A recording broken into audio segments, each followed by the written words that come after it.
Kamusta na mga kamed? So ito na nga pala yung shop natin dito sa may 10th Avenue, Barangay North Signal, Taguig. So ito ang ating shop na pinapangarap natin na magkaroon. So salamat nga pala sa Daddy Oscar ko dahil binigyan ako ng pwesto dito.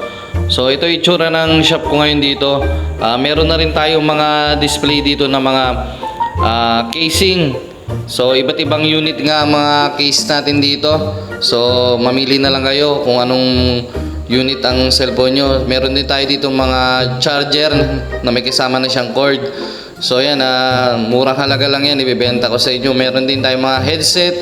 Sa murang halaga mabibili nyo yan. Tapos may mga cord tayo dito na pang micro, Type-C at saka pang iPhone. So dito naman sa kabila, nandito nakaset up yung aking mga pang repair.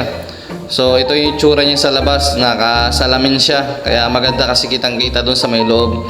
So ito rin yung mga scrap na mga piyesa ko nandiyan sa loob ng mga karton. So diyan ko nilagay, yun ang ginagamit ko rin sa mga pag-repair, yung mga pambuo ko nandiyan din. So yan, may speaker din tayo dyan sa may ibabaw para habang nagre-repair mayroon tayong sounds. So ito naman yung aking mga basic tools, mga mura lang naman siya. So ayan ang aking hot air, Yua ang tatak.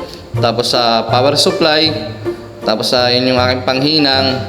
So yan yung lagay na akin ng mga cellphone na mga na-repair. So ito rin ang aking microscope.